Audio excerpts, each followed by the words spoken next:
Yes నయనాల Govardhan గారు, ఏమనిపించింది Revanth Reddy speech చూసిన తర్వాత? ఓవరాల్ గా పాలమూరు రంగారెడ్డి ప్రాజెక్ట్ ఫ్యూచర్ ఏంటి? పాలమూరు రంగారెడ్డిలో టిఆర్ఎస్ ప్రభుత్వం, కేసీఆర్ ప్రభుత్వం చాలా ఘోరమైనటువంటి అన్యాయం చేసింది, అది వాస్తవం. గత 10 ఏళ్లలో కాళేశ్వరం పేరిట జరిగినటువంటి దోపిడీలో అది నష్టపోయింది. దాంట్లో ఈరోజు టిఆర్ఎస్ అసెంబ్లీకి అటెండ్ కాకపోవడం అనేటువంటిది గత 10 ఏళ్లలో మేము తప్పు చేశామని చెప్పేసి స్వయంగా అంగీకరించినటువంటి క్రమం. గత 10 ఏళ్లలో వీళ్ళు సాగించినటువంటి నీటిపారుదల దోపిడీ అనేటువంటిది చాలా క్లియర్ గా గోదావరిలో ఏదైతే తలపెట్టారో అది గ్రాండ్ ఫెయిల్యూర్. 1,00,000 కోట్లు గోదావరి పాలైపోయాయి, ఉన్న బ్యారేజీలు నాశనం అయిపోయాయి, కాళేశ్వరం కూలిపోయింది. ఈ విధంగా పాలమూరుకు సంబంధించినటువంటి విషయాల్లో ఎక్కడ వేసిన గొంగళి అక్కడ 27,000 కోట్లు ఖర్చు పెట్టినా అంతే ఉంది. కృష్ణా వాటర్ అలొకేషన్స్ లో కూడా కేసీఆర్ 299కి అంగీకరించి చాలా అన్యాయం చేశారు. రిపీటెడ్ గా దానిపైన సంతకం చేయడం. ఇంకోటి చాలా కీలకమైన విషయం ఏంటంటే, ఉమ్మడి ఆంధ్రప్రదేశ్ లో కానీ, తర్వాత ఎన్టీఆర్ పీరియడ్ లో కానీ, చంద్రబాబు నాయుడు పీరియడ్ లో కానీ, కేసీఆర్ పీరియడ్ లో కానీ, కేసీఆర్ 10 ఏళ్ల పాలనలో కానీ, రేవంత్ రెడ్డి గారి ఈ 2 ఏళ్ల పరిపాలనలో ఉమ్మడి ఆదిలాబాద్ జిల్లాకు జరిగినటువంటి అన్యాయం చాలా తక్కువది కాదు. చాలా కీలకమైన విషయం. అంటే దురదృష్టవశాత్తు మొత్తం గత ఈ దశాబ్దాల పరిపాలనలో ఒక రాష్ట్రానికి ఒక సుస్థిరమైనటువంటి సమగ్ర జల విధాన ప్రణాళిక లేకపోవడం అనేది చాలా బాధాకరమైన విషయం. ఉమ్మడి ఆదిలాబాద్ జిల్లాలో ఒక 23 లక్షల సాగు భూమి ఉంటుందండి. అందులో దాదాపు 3 లక్షల ఎకరాలకు మించి కాలువల ద్వారా నీరు అందినటువంటి పరిస్థితి లేదు. ఉమ్మడి ఆదిలాబాద్ జిల్లా గోదావరి పరివాహంలో వస్తుంది. దాదాపు గోదావరి ఉపనదులు చాలా ఉంటాయి. వాటికి దాదాపు 290 కిలోమీటర్లు గోదావరి, ప్రాణహిత 113 కిలోమీటర్లు, తర్వాత పెన్గంగ 160 కిలోమీటర్లు, వార్దా నది 70 కిలోమీటర్లు, వైన్ గంగా వార్దా నది 2 కలిసి ప్రాణహిత నదిగా మారుతుంది. అక్కడ నీటి కేటాయింపుల్లో ప్రాజెక్టులకు సంబంధించినటువంటి పూర్తి చేయడంలో చాలా దుర్మార్గమైనటువంటి అన్యాయం కేసీఆర్ పీరియడ్ లో జరిగింది. అంతకుముందు కూడా జరిగింది.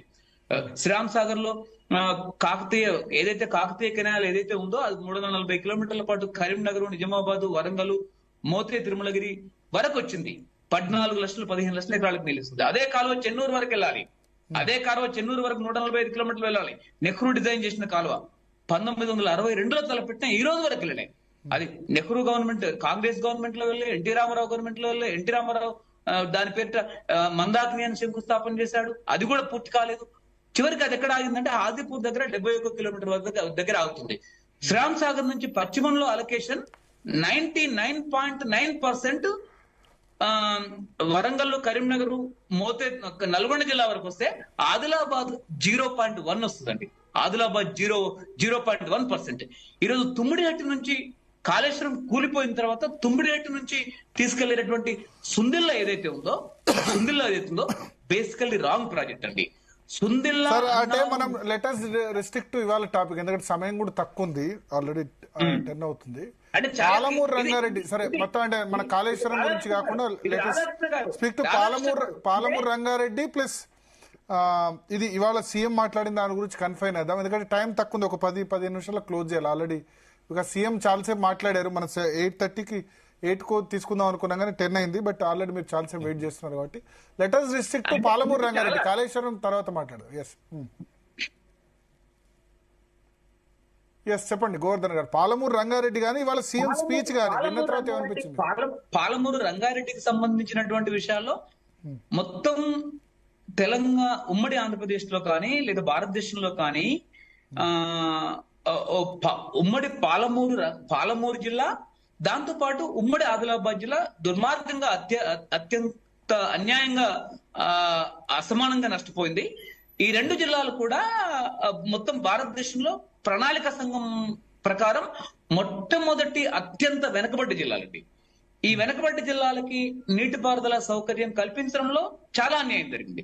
కొత్త తెలంగాణ రాష్ట్రం సాధించుకున్న తర్వాత 12,50,000 ఎకరాలకు నీళ్లు ఇస్తా అని చెప్పి ప్రారంభించినటువంటి 35,000 కోట్లతో ప్రారంభించినటువంటి పాలమూరు రంగారెడ్డిలో అది చివరికి గోదావరి బేసిన్ లో పెట్టినటువంటి కాళేశ్వరం తుమ్మిడిహెట్టు నుంచి రీడిజైనింగ్ రీఇంజనీరింగ్ చేసి కాళేశ్వరంలో 1,00,000 కోట్లు పెడితే దీనిలో దాదాపు పడుకోబెట్టారు.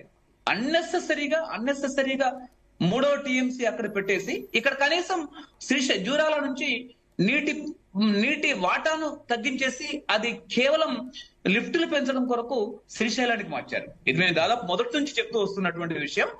కేవలం కేసీఆర్ పరిపాలనా కాలం అంతా ఈ రోజు అసెంబ్లీలో గైర్హాజరు మీరు మీ ఇంట్రొడక్షన్ లో చెప్పారు, అసెంబ్లీలో గైర్హాజరు కావడం అనేది ఒక బ్లండర్ మిస్టేక్ అని.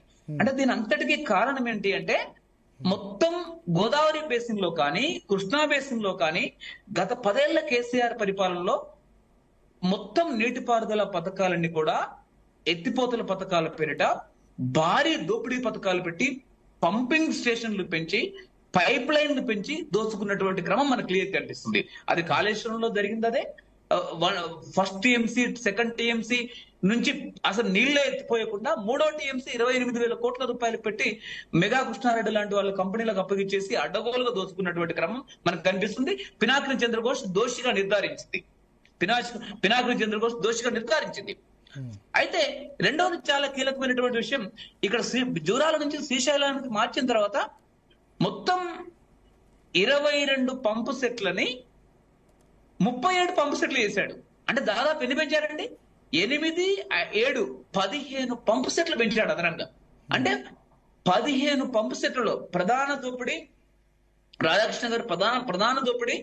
దీంట్లో మొత్తం ఎత్తిపోతల క్రమంలో ఎత్తిపోతల పంపుల్లోనే అత్యంత దోపిడీ ఉంది. వీళ్ళ ఎన్నికలకు అవసరమైనటువంటి భారీ డబ్బును దీనిలోనే దోచుకోవడానికి ప్రధానమైనటువంటి భూమిక ఉంది. అందుకనే 22 నుంచి జూరాల నుంచి శ్రీశైలం బొమ్మనే 37గా మారిపోయినాయి. కాబట్టి ఇక్కడ ఏంటంటే అవకాశం వస్తే డబ్బు కన్సల్టెన్సీస్ ద్వారా కాంగ్రెస్ వచ్చిన తర్వాత ఎట్లా ఉంది? కాంగ్రెస్ వచ్చిన తర్వాత మీరేమనుకుంటారు ఈ 2 years లో?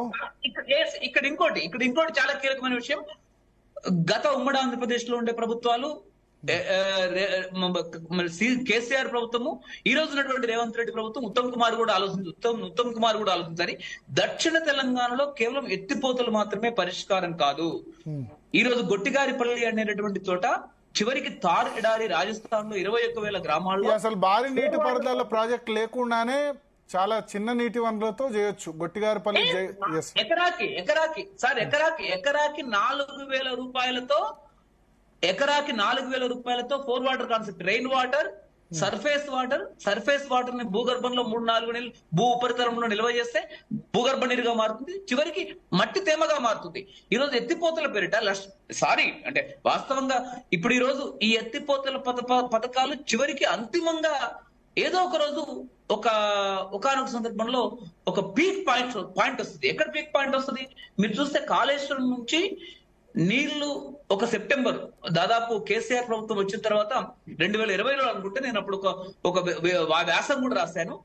ఆ దాంట్లో ఒక 5-6 రోజుల పాటు ఎత్తిపోతలు భారీగా అన్ని పంపు సెట్లు కాళేశ్వరం నుంచి మొదలుకొని మల్లన్న సాగర్ చివరి వరకు కూడా ఎత్తిపోస్తే సుమారు 700 మెగావాట్ల బిల్లు వచ్చిందండి. దాదాపు చాలా భారీ ఎత్తున. అంటే ఆ రోజు ఎంత అంటే ఆ విద్యుత్ బిల్లుల్ని కేసీఆర్ వణికిపోయి మీరు వెంటనే ఆపేసేయండి అని చెప్పేసి కేసీఆర్ ఆంతరంగికంగా ఆదేశం ఇచ్చాడు.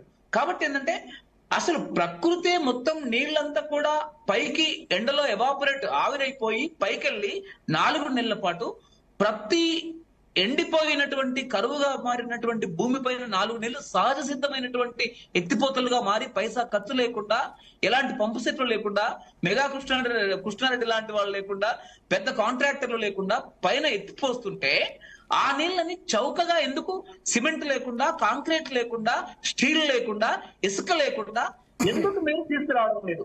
ఇది చాలా కీలకమైన విషయం. ఇది ఈ రోజు రాజస్థాన్ గవర్నమెంట్ లో వసుంధర రాజే అమలు చేసింది. తారెడారులో 30 సెంటీమీటర్లు 300 మిల్లీమీటర్ల వర్షపాతం ఉంది. ఇలా ఉత్తమ్ కుమార్ రెడ్డి గాని రేవంత్ రెడ్డి గారు గాని దాన్ని అమలు చేయాల్సిన అవసరం ఉంది. దక్షిణ తెలంగాణకి అది అత్యంత అనువైంది. చివరికి నల్లమల సాగర్ నుంచి పోలవరం నుంచి, అది పోలవరం కూడా కాళేశ్వరం లాంటి విఫల ప్రాజెక్టే. కింద దాదాపు 100 మీటర్ల లోతు వరకు కూడా శాండ్ బెడ్డే. కాళేశ్వరం కంటే చాలా హీనమైన బెడ్. అక్కడ అసలు ప్రాజెక్టు కట్టడం కూడా సాధ్యం కాదు. నల్లమల సాగర్ కూడా చాలా ఫెయిల్డ్ ప్రాజెక్టు. అక్కడ మనకి 400 మిల్లీమీటర్ల వర్షపాతం ఉంది, 40 సెంటీమీటర్ల వర్షపాతం ఉంది. ఆంధ్రప్రదేశ్ లో కూడా దాన్ని వ్యతిరేకిస్తున్నారు. కాబట్టి ఉమ్మడి ఆంధ్రప్రదేశ్ లో కానీ తెలంగాణలో కానీ ఇప్పుడు ప్రస్తుత 2 రాష్ట్రాల్లో కానీ ఈ ఎత్తిపోతల పథకాల పేరిట రాష్ట్ర ఖజానాని కొల్లగొట్టి అప్పుల ఊబిగా మార్చి ఈ రోజు ఒక భయంకరమైనటువంటి 2 రాష్ట్రాలను కూడా అప్పుల రాష్ట్రంగా మారుస్తున్నారు. దీన్ని మార్చుకొని ఈ 4 వాటర్ కాన్సెప్ట్ ఏదైతుందో, ఈ 4 వాటర్ కాన్సెప్ట్ లో చతుర్భుజ జల ప్రక్రియలో స్టీల్ ఉండదు, సిమెంట్ ఉండదు, ఇసుక ఉండదు, కాంక్రీట్ ఉండదు. ఇక్కడ కాంట్రాక్టర్ కూడా ఉత్పన్నం కాదు. రెండోది చాలా కీలకమైన విషయం, ఇక నుంచి దీని తర్వాత వీళ్ళు మీరు టోటల్ గా భారీ నీటిపారుదల ప్రాజెక్టులే వ్యతిరేకిస్తున్నారు. కాళేశ్వరం అయినా పాలమూరు రంగారెడ్డి ఇంత ఖర్చుతో అవసరం లేదంటారు. అర్థమైంది. కాదు భారీ నీటిపారుదల గ్రావిటీ ప్రాజెక్టులకు నేను వ్యతిరేకం కాదు. కానీ అన్వైపుల్ ఆర్థికంగా క్లైమేట్ అంటే పర్యావరణానికి వ్యతిరేకంగా బహుళ ఎత్తిపోతలు అనేది పర్యావరణానికి వ్యతిరేకం అండి. కోల్ పవర్ ద్వారా ఎత్తిపోతలు అనేది భవిష్యత్తులో కుదరవు. ఇండోనేషియా, థాయిలాండ్, ఇండియా, శ్రీలంక, చాలా పాకిస్తాన్ లాంటి దేశాలు మొన్న లిఫ్ట్ ఇరిగేషన్ అంటేనే ప్రకృతి వ్యతిరేకం లేండి. 2-3 దశలు ఎత్తిపోతల తర్వాత అంటే ఎందుకు అంటే తెలంగాణకు వేరే మార్గం లేదు కదా. తెలంగాణ దక్కన్ పీఠభూమిలో కాదు అది తప్పది. అది తప్పు. అది కేసీఆర్ పరిపాలనలో తెలంగాణ ఉద్యమంలో ఇంజనీర్లు కొద్దిమంది మెగా కృష్ణారెడ్డి లాంటి ప్రయోజకుల్ని చేయాలనేటువంటి ఇంజనీర్లు, పెట్టుబడిదారులకు వత్తాసు పలికే ఇంజనీర్లు గత్యంతరం లేదు అని ప్రకటించారు. ఈరోజు ఉమ్మడి ఆదిలాబాద్ జిల్లాలో ప్రతి ప్రాజెక్టు ప్రతి అడుగుకు నీరు అందించడానికి ఎత్తిపోతలు అవసరం లేదండి. ఉమ్మడి ఆదిలాబాద్ జిల్లాలో, గోదావరి జిల్లాలో మనం వాడుకోలేకపోతున్నాం. ఉన్న నీళ్ళన్నీ కిందికి పోతున్నాయి. గోదావరి జిల్లాను వాడుకోవడానికి ఇచ్చంపల్లి మాత్రమే అత్యంత అనువైంది కృష్ణాకు తీసుకురావడానికి. ఉమ్మడి ఆదిలాబాద్ జిల్లాలో మాత్రమే గోదావరి జిల్లాలని పూర్తి గ్రావిటీ పద్ధతిలో ఉపయోగించుకోవచ్చు.